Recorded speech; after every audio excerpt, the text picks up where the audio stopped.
so today I am going to tell you about demand. आज का chapter है demand, जो कि मैं आपको बताने वाली हूँ. ठीक है, तो दिस इज चैप्टर 3. डिमांड होती क्या है? आप डेली लाइफ में भी सुनते हो डिमांड क्या होती है. आप अपने पेरेंट्स से भी डिमांड करते हो और आजकल के बच्चे तो बहुत डिमांड करते हैं. ठीक है, सो डिमांड क्या होती है? अगर हम इकोनॉमिक्स में बात करें, आप किसी चीज की मांग कर रहे हो. ठीक है, सो डिमांड क्या है? Demand is a quantity of a commodity that a consumer is willing and able to buy. ये बात बहुत ध्यान से सुनना. Willing and able to buy at each possible price during a given period of time. आप अगर आपकी कोई डिमांड है तो आप एक तो विलिंगनेस होनी चाहिए आपके अंदर और आप उसको पे भी कर सको. ये नहीं है कि आप डिमांड कर रहे हो मर्सिडीज और आप पे नहीं कर सकते हो. नहीं, वो डिमांड, वो कमोडिटी की डिमांड आप कर रहे हो, वो मांग कर रहे हो जो आप ले भी सकते हो, मतलब पे कर सकते हो. ठीक है, चलो आगे पढ़ते हैं. Demand is an economic principle that refers to the consumer desire to purchase goods and services and their willingness to pay a particular price for those goods and services. ठीक है, डिमांड क्या है? एक इकोनॉमिक प्रिंसिपल है जो कि consumer जो है वो डिजायर करता है किसी कोई भी गुड्स एंड सर्विसेज के लिए और वो विलिंगनेस है उसके अंदर कि वो पे कर सके. ध्यान रखना, ये दो वर्ड से ही आपकी डेफिनेशन बनती है. एक तो consumer is willing and able to buy. Okay, so demand for a commodity may be either with respect to an individual और टू द एंटायर मार्केट. अब डिमांड जो है बेटा आपकी इंडिविजुअल भी हो सकती है और मार्केट भी हो सकती है. ओके, सो इंडिविजुअल डिमांड क्या होती है? It refers to quantity of a commodity that a consumer is willing and able to buy at each possible price during a given period of time. ये वो है कि आप कमोडिटी किसी भी इंडिविजुअल के लिए इंडिविजुअल डिमांड कर रहे हो. ठीक है, अगर हम मार्केट डिमांड की बात करें तो इसमें सिर्फ डिफरेंस इतना है, it refers to the quantity of a commodity which all the consumers are willing and able to buy. ठीक है, बस इसमें डिफरेंस है. इसमें है कमोडिटी अ कंज्यूमर, एक कंज्यूमर की बात कर रहे हैं, बट यहाँ पे all the consumers are willing and able to buy at each possible price during given period of time. ठीक है, इंडिविजुअल डिमांड कि हम इंडिविजुअल एक कमोडिटी की बात कर रहे हैं. मार्केट डिमांड ऑल कंज्यूमर्स की बात कर रहे हैं. ठीक है, समझ में आ गया आपको? इस बात का ध्यान रखना. ठीक है, अगर हम बात करें डिटर्मिनेंट्स क्या है, क्या determinants of a individual demand. एक अगर आप किसी चीज की डिमांड करते हो तो क्या क्या चीजें उस पर इन्फ्लुएंस करती हैं. ठीक है, demand for a commodity increase और decrease due to the number of factors. The various factor affecting demand are discuss below. बहुत सारे फैक्टर ऐसे हैं, जब डिमांड घटती है या डिमांड बढ़ती है तो कुछ ऐसे फैक्टर हैं जिनकी वजह से घटना या बढ़ना होता है. So first is price of given commodity. भाई प्राइस, आज के टाइम में प्राइस बहुत ज़्यादा इंपॉर्टेंट होते हैं. अब हम कोई भी चीज़ प्राइस को देख के लेते हैं, देखो ये तो ऑब्वियस है. तो कोई चीज़ प्राइस को देख के लेते हैं तो हो सकता है हमें कोई चीज़ महंगी लग रही हो तो इस वजह से उसकी डिमांड घट गई, लेकिन कि हमें वैल्यूएबल प्राइस लगा तो हमने ले लिया, डिमांड बढ़ गई. तो ये हमारा फैक्टर भी इफेक्ट करता है, दैट इज प्राइस. ठीक है, प्राइस ऑफ रिलेटेड गुड. अब बेटा इसके अंदर ना दो आते हैं. First is substitute goods, second is complementary good. अब सब्स्टिट्यूट गुड्स, इनको भी डिटेल में बताऊंगी मैं, पहले एक बार सुन लो. सब्स्टिट्यूट गुड्स वो गुड्स होते हैं जो आप एक की जगह दूसरे, अगर वो अवेलेबल नहीं है तो आप दूसरा यूज कर लोगे. For example T and coffee. अगर आपका टी पीने का मन कर रहा है और वो चीज अवेलेबल नहीं है तो आप कॉफी पी लोगे. ठीक है, सो कॉम्प्लीमेंट्री गुड्स में आते हैं जो एक साथ चलते हैं. ठीक है, पेट्रोल और कार एक दूसरे के बिना नहीं चल सकते. ठीक है, कार नहीं चल सकती पेट्रोल के बिना.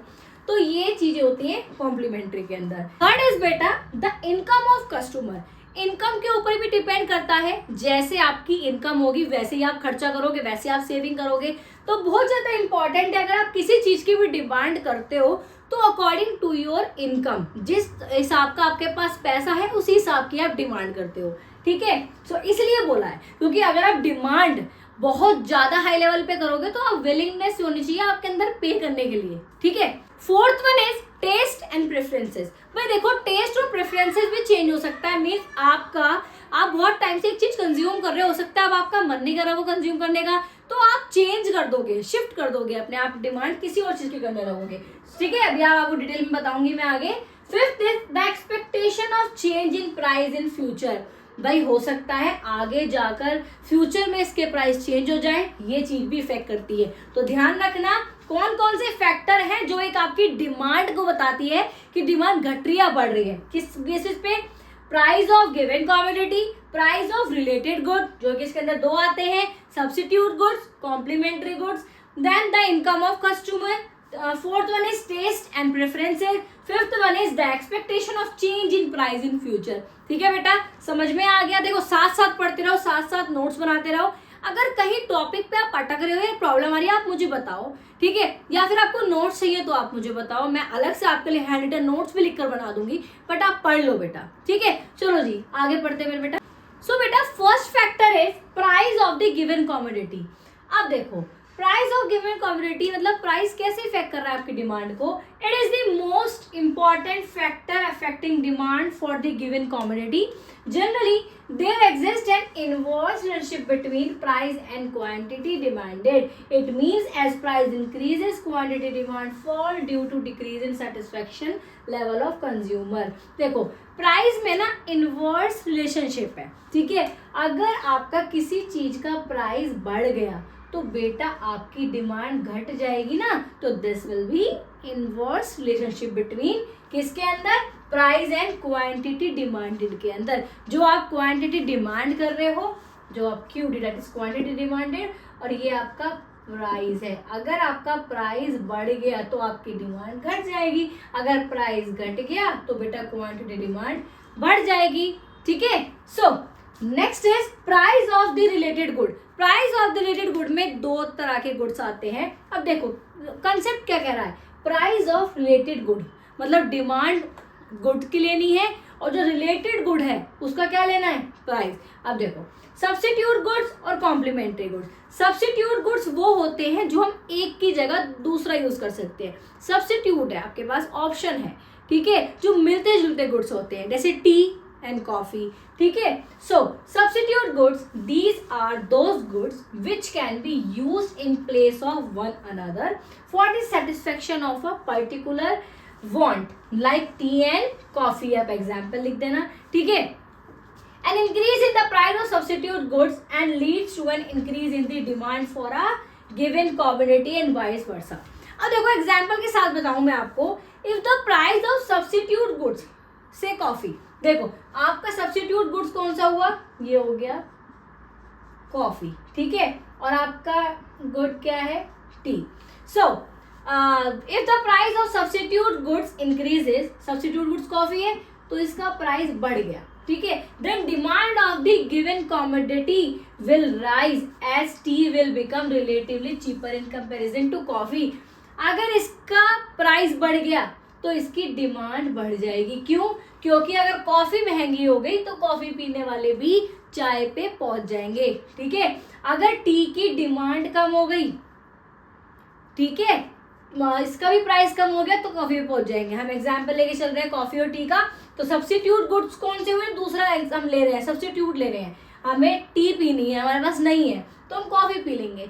अगर बेटा हमारा प्राइस बढ़ गया कॉफी का, ठीक है, तो हमारी डिमांड बढ़ जाएगी टी की। समझ में आया? सो if the price of substitute goods coffee increases then the demand of the given commodity tea will be rise, it will become relatively cheaper in comparison to coffee। obviously बात है, जो सस्ती चीज है वो इसी पे जाएंगे हम। ठीक है, अगर कॉफी सस्ती होगी तो लोग उसे पियेंगे, अगर चाय सस्ती होगी तो चाय पियेंगे। ठीक है, तो सब्स्टिट्यूट गुड्स समझ में आ गया। अब उससे मिलती जुलती चीज जो आपके पास वो चीज अवेलेबल नहीं है तो आप उससे मिलती जुलती चीज ले लोगे, तो सब्स्टिट्यूट गुड्स हो गया ये। अब आते बेटे कॉम्प्लीमेंट्री गुड्स में। एग्जाम पे जरूर लिख के आना है, मैं आपको बता रही हूँ। आप अगर कोई भी टॉपिक ले रहे हो ये एग्जाम पे जरूर मेंशन करके आना है। अगर हम बात करें कॉम्प्लीमेंट्री गुड्स की, these are those goods which are used together to satisfy a particular want like tea and sugar, जो एक साथ चलते एक दूसरे के बिना हो ही नहीं सकते। अब चाय क्या आप चीनी के बिना पी लोगे? टी एंड कॉफी साथ चलते हैं। क्या आप कार को पेट्रोल के बिना चला लोगे? नहीं, तो वो भी एक साथ चलते हैं। ठीक है, these are those goods which are used together to satisfy a particular want like tea and coffee, जो एक साथ चलते हैं। An increase in price of complementary goods leads to an decrease in demand for a given commodity and vice versa. अब example soon low. If the price of complementary goods से sugar increases, अगर जो आपका complementary goods है, complementary goods कौन सा हो गया आपका, शुगर. तो क्या कह रहा है, अगर शुगर का प्राइस बढ़ गया देन द डिमांड, देखो डिमांड हमारा जो वो गुड लेके चल रहे हैं, कौन सा हमारा लेके चल रहे हैं, टी. तो increase then the demand for a given commodity tea will fall, ये घट जाएगी. It will be relatively costlier to use both goods together. अब कॉम्प्लीमेंट्री गुड्स वो होते हैं जो साथ चलते हैं, ठीक है. तो कॉम्प्लीमेंट क्या हो गया हमारा, ये शुगर, तो ये हो गया टी. अगर शुगर के पैसे बढ़ गए, प्राइस बढ़ गए, तो भाई टी की डिमांड घट जाएगी, क्योंकि एक साथ ही यूज होते हैं तो बहुत महंगा पड़ेगा, तो लोग नहीं लेंगे. तो समझ में आ गया. सब्स्टिट्यूट गुड्स वो गुड्स, बस इकोनॉमिक लैंग्वेज में आप जो पढ़ते हो वो डिफिकल्ट लगता है, लेकिन बहुत सिंपल कॉन्सेप्ट है, बिल्कुल भी डिफिकल्ट नहीं लगेगा आपको. कॉम्प्लीमेंट्री गुड्स बेटा वो गुड्स जो कि हमारे एक, अगर आपके पास एक गुड नहीं है तो आप दूसरा यूज कर सकते हो, जो मिलते जुलते गुड्स होते हैं. कॉम्प्लीमेंट्री गुड्स जो एक दूसरे के बिना यूज नहीं हो सकते, टी कॉफी, ठीक है, इंक और पेन. अब ये इस मार्कर की इंक खत्म हो गई तो फिर क्या ये यूज कर सकते हैं हम, नहीं कर सकते अगर इंक नहीं होगी. तो अगर इंक है तो कर सकते हैं, तो इंक मार्कर.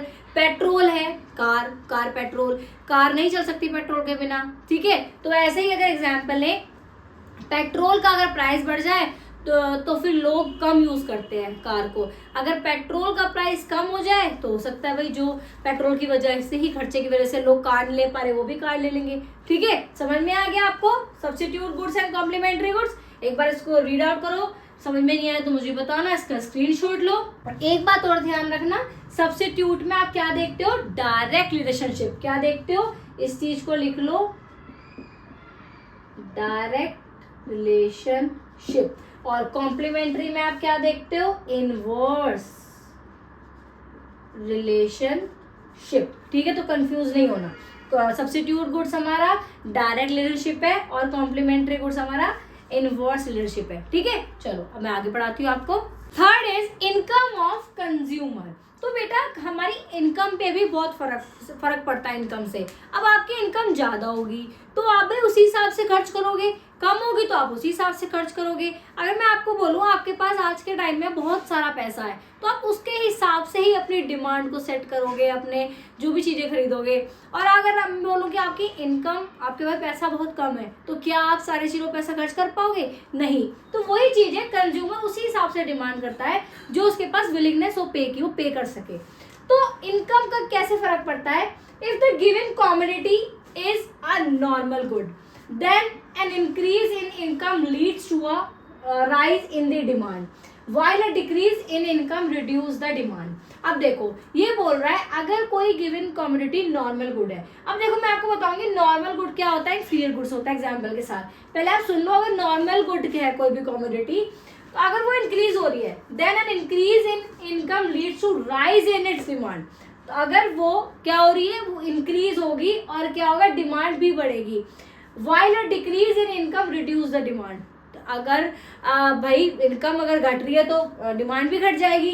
अब देखो if the given commodity is an inferior goods then an increase in demand reduce the demand while a decrease in income leads to a rise in demand. देखो अब एग्जाम्पल के साथ पढ़ो. Suppose income of a consumer increases. For example भाई किसी consumer की, किसी बंदे की इनकम बहुत बढ़ गई तो क्या होगा, as a result the consumer reduce consumption of toned milk and increase consumption of full cream milk.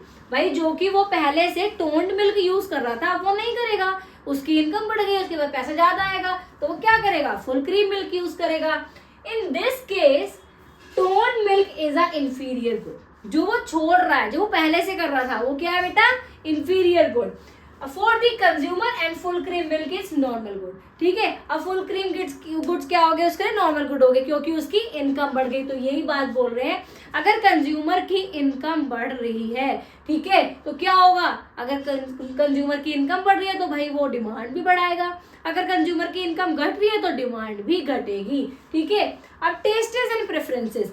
अब देखो, आपका टेस्ट और प्रेफरेंसेस, आपका कस्टम, आपकी हैबिट, अगर कोई चीज महंगी भी होगी तो आप खरीद लोगे क्योंकि आपके टेस्ट में, ठीक है, आपको उसका टेस्ट बहुत अच्छा लगता है तो महंगी भी होगी आप खरीद लोगे। लेकिन कोई चीज कितनी भी सस्ती हो चाहे कितनी भी महंगी हो, आपका टेस्ट में ही नहीं है तो आप उसको नहीं खरीदोगे, डिमांड घट गई। तो यही बात है, सारी बात टेस्ट और प्रेफरेंसेस की है। Taste and preferences of the consumer directly influence the demand for a commodity. ठीक है, सो डायरेक्टली इन्फ्लुएंस करता है। दे इंक्लूड, भाई क्या क्या आता है इसके अंदर, टेस्ट प्रेफरेंसेस के अंदर, भाई फैशन में चेंज आ गया, आपने और अपना फैशन अपग्रेड कर लिया, कस्टम्स में, हैबिट्स में, अब आपकी हैबिट में नहीं है, आपका बहुत ज़्यादा टेस्ट बहुत अच्छा था उस टाइम पे लगता था लेकिन अब आपको नहीं लग रहा, आपका चेंज हो गया। ठीक है, तो इस वजह से भी डिमांड घटती या बढ़ती है। ठीक है, अगर आपका किसी चीज पे टेस्ट बैठ गया तो आप उसको खाते रहोगे। जैसे आपने देखा होगा बहुत लोग क्या है, हर वक्त मैगी कंज्यूम करते रहते हैं क्योंकि उनका टेस्ट बैठा हुआ है मैगी पे।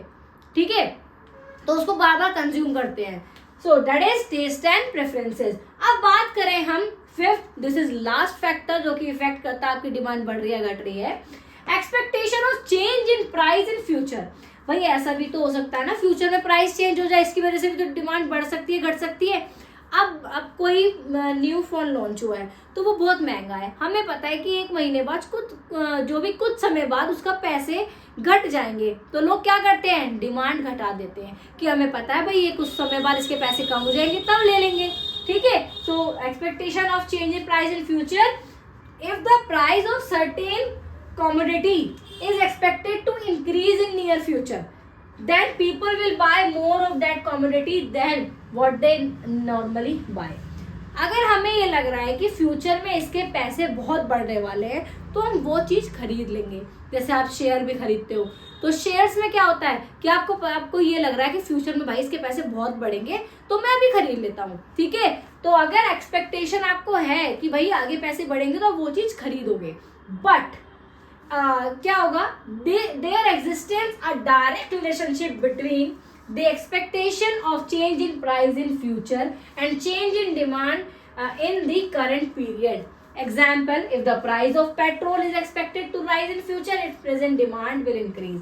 ठीक है, तो यही चीज होती है। अगर हम एग्जाम्पल जैसे मैंने आपको बताया, अगर पेट्रोल के प्राइस बहुत ज्यादा फ्यूचर में बढ़ने वाले तो आप अभी खरीद लोगे। ठीक है, तो दैट इज आपका expectation of change in price in future. I hope आपको क्लियरली सारा समझ में आ गया होगा बेटा। मैं आपको एक और बात बता दूं, ये बात कोई नहीं बताएगा आपको, ये जो रिलेशनशिप बता रही हूँ ना मैं आपको कि ये डायरेक्ट रिलेशनशिप है, सब्स्टिट्यूट गुड्स में डायरेक्ट रिलेशनशिप होता है, कॉम्प्लीमेंट गुड्स में इनवर्स रिलेशनशिप होता है, तो इसको बोल्ड करके, अंडरलाइन करके, हाईलाइट करके ये लिख लेना क्योंकि आपको कंफ्यूजन हो जाएगा आगे, भाई इसमें भी डायरेक्ट है उसमें भी डायरेक्ट है, ये चीज़ नहीं होना चाहिए। ठीक है, तो मैं आपको बता दूंगी, ग्राफ के साथ भी समझा दूंगी, इजीली आपको समझ में आ जाएगा भाई कब प्राइस बढ़ रहे हैं तो कैसे होगा।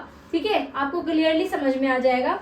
अब आपको समझ में आ गया होगा ये सारा। अगर कहीं भी आपको प्रॉब्लम आ रही है तो आप मुझे बताओ, तो आपका ये फैक्टर्स भी आपके सारे क्लियरली खत्म हो गए हैं। ओके, सो बेटा अब आपका ये छोटा सा टॉपिक है, चेंज इन क्वांटिटी डिमांडेड और चेंज इन डिमांड। ठीक है, सारा खेल इसका ये डिमांड और क्यूडी का।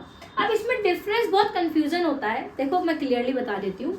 जो क्वांटिटी डिमांड जब क्यूडी में चेंज आता है, कब, जब प्राइस अफेक्ट करता है प्राइस की वजह से, और चेंज इन डिमांड, डिमांड में चेंज आएगा जो जितने भी फैक्टर अदर देन प्राइस हैं, कौन से, टेस्ट एंड प्रेफरेंसेस, एक्सपेक्टेशन। ठीक है, ये पढ़ा है ना आपने, सारे फैक्टर ही पढ़े हैं, बस प्राइस को छोड़ दो बाकी सारे फैक्टर इसके अंदर आते हैं। ठीक है, तो बेटा क्वांटिटी डिमांड में चेंज कब आएगा, जब प्राइस में चेंज आएगा, और डिमांड में चेंज कब आएगा, जब बेटा अदर फैक्टर में, अदर देन प्राइस, प्राइस को छोड़ के बाकी किसी फैक्टर में चेंज आएगा। ठीक है, so change in quantity demanded, quantity demanded refers to specific quantity to be produced against specific price of commodity. Whenever demand for the given commodity changes due to change in its own price, then such change in demand is known as change in quantity demanded. किसकी वजह से? जब price की वजह से change आ रहा है उसको बोलते हैं हम कि क्वांटिटी डिमांडेड में चेंज आ गया. Example, if demand for Pepsi changes due to change in its own price, then such change in demand for Pepsi is known as change in quantity demanded. जब पेप्सी में price की वजह से change आ रहा है तो उसको बोलेंगे हमारा QD, क्वांटिटी डिमांड. ठीक है. सो चेंज इन डिमांड, अब डिमांड में कब चेंज आएगा? प्राइस को छोड़कर इतने भी अदर फैक्टर है. whenever demand for given commodity changes due to factors other than price, then such change in demand is known as change in demand. ठीक है. So example, demand for Pepsi changes due to change in price of Coke. ठीक है, other goods की वजह से, और due to change in income, भाई income की वजह से, या फिर due to change in taste की वजह से, taste and preferences, then such change in demand for Pepsi is known as change in demand. तो इसमें कंफ्यूज नहीं होना है क्यूडी और डिमांड में, बस इतना याद रखना है मेरे बेटा. अगर आपका कब चेंज आएगा, क्यूडी में चेंज कब आएगा? जब आपके प्राइस में चेंज आ रहा है. और आपकी डिमांड में कब चेंज आएगा? जब आपके प्राइस को छोड़ के जितने भी अदर फैक्टर आपने पढ़े हैं, तो आपने इंडिविजुअल डिमांड के सारे फैक्टर पढ़े हैं. ठीक है. सो आपको मैंने इस वीडियो में डिमांड समझा दिया, सारे इंडिविजुअल जो भी फैक्टर्स हैं, डिटर्मिनेंट्स हैं इंडिविजुअल डिमांड के, वो सब समझा दिए. चेंज इन क्वांटिटी डिमांड और चेंज इन डिमांड समझा दिया. ठीक है. सो आई होप ये सारे टॉपिक आपको समझ में आ गए होंगे. बेटा थोड़ा टाइम के इशू की वजह से मैं आपका पूरा वन शॉट नहीं बना पा रही हूँ, बट मैं आपका सिलेबस पूरी कोशिश करूंगी कि आपका समय से पहले आपका अपलोड कर दूं. ठीक है. चाहे पार्ट्स में अपलोड करूं, तो इस वीडियो में मैंने आपको ये पढ़ाया है. नेक्स्ट वीडियो में आपको सारे जो भी मार्केट डिमांड के, क्योंकि दो तरह की डिमांड होती है ना, इंडिविजुअल डिमांड और मार्केट डिमांड, तो इसमें मैंने इंडिविजुअल के सारे फैक्टर बता दिए. अब नेक्स्ट वीडियो में मैं आपको बताऊंगी सारे मार्केट डिमांड के जो भी फैक्टर है. ठीक है. सो आई होप बेटा आपको सारे टॉपिक क्लियरली समझ में आ गए होंगे. सो अपने दोस्तों में शेयर करो जिससे उनकी भी हेल्प हो सके. बिल्कुल भी हरी नहीं करनी है कि मेरे को सारा सिलेबस जल्दी से कंप्लीट करना है. धीरे धीरे पढ़ो, पर कंसेप्ट को क्लियर करते चलो, बार बार रिपीट करो, रिवीजन करो. Revision is must. ठीक है. So I hope you like the video. So please do like, share and subscribe my channel. Thank you so much for watching and all the very best for your exam and for your future. Thank you so much.